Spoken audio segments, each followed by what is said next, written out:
За хууль тогтоомж нийгэм эдийн засгийн хөгжил саад дотгоор бус харин дэмжлэг үзүүлэх хөгжүүлэх үндсэн хэрэгжилсэн юм а гэдгийг бид ойлгох ёстой. Тиймээс улсын хурлын даргын хувьд үндсэн хуулинд заасан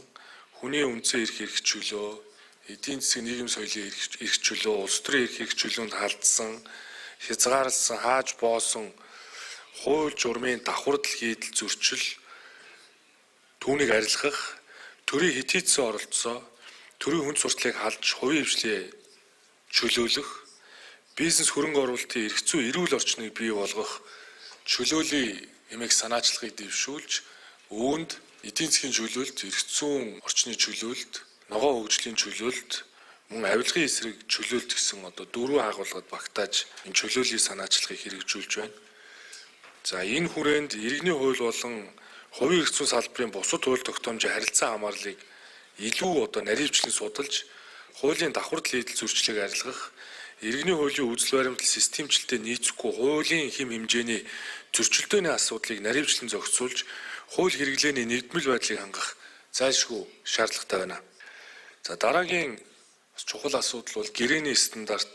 нөхцөл хэрэглэгчийн гэрээний асуудал юм а.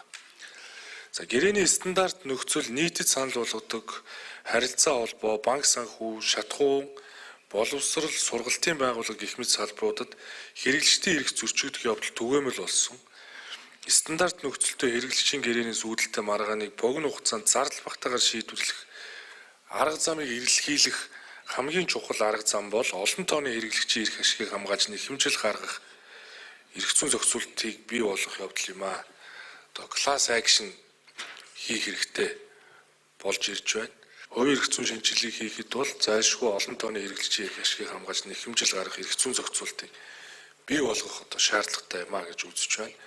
Ингэснээр нэг төрлийн ажил үйлчилгээ бүтээгдэхүүний улмаас нэхэмжил гаргасан зөвхөн ганц хэрэглэгчийн асуудлыг шийдвэрлэх бус тухайн кейсээс шалтгаалж хохирсон бүх хэрэглэгчдийн эрх ашиг төлөөлөн нэхэмжлэх, шийдвэрлүүлэх, хохирлыг нь барагдуулах боломж үүснэ. Цаашдаа ч гэсэн хэрэглэгч хохирохгүй байх нөхцөл бол бүрднэ. Улсын хурлын энэ хаврын ээлж чуулганаар хувийн эрх зүйн хууль тогтоомжийн шинжилгээг эхлүүлнэ гэдгээ бас үндсэн хуулийн өдөр би томьёолсон. Цаашдаа ч улсын хурл бизнес эрхлэгчдийн ашигын төлөө зорилгыг дэмжих, гэрээнд итгэх итгэлийг нэмэгдүүлэх, үүссэн хэрэг маргааныг нь түргэн шуурхай мэргэжлийн онцлог журмаар шийдвэрлэх, бизнесийн ёс зүй хариуцлагыг төлөвшүүлэх, бизнесийн гэрээ хэлцлийн хэрэгжилтийг баталгаажуулж, төлбөр төлөх уян хатан хөшүүргийг олон улсын сайн жишгт нийцүүлэн бий болгох, үр дүнтэй шуурхай иргэний шийдвэр гүйцэтгэхийн тогтолцоог бүрдүүлэх болон бусад шин тутам үйлсийн харилцааг зохицуулах хүрээнд хувийн эрх зүйн шинжилгээг үргэлжлүүлнэ гэдгээ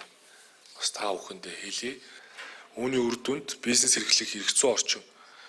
зогсолтгүй хөгжиж, бизнес эрхлэгч нарт хат орчныг бүрдүүлэх, иргэдийн амжиргааны түвшин нэмэгдэх, улмаар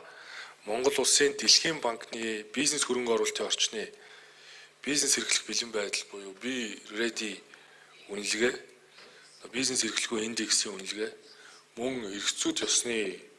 индекс, авилгын төсөөллийн индексийн үзүүлэлт сайжирч тогтмол урагшлах нөхцөл бүрднэ гэж үзэж байна. Иймд өнөөдрийн хэлэлцүүлэгт та бүхэн хувийн эрх зүйн харилцаанд тулгамж байгаа асуудал, түүний шийдлийн талаар бодлогын тодорхой санал, хууль тогтоомжийн сайжруулалтын чиглэлийн талаар санал бодлоо чөлөөтэй хуваалцаж,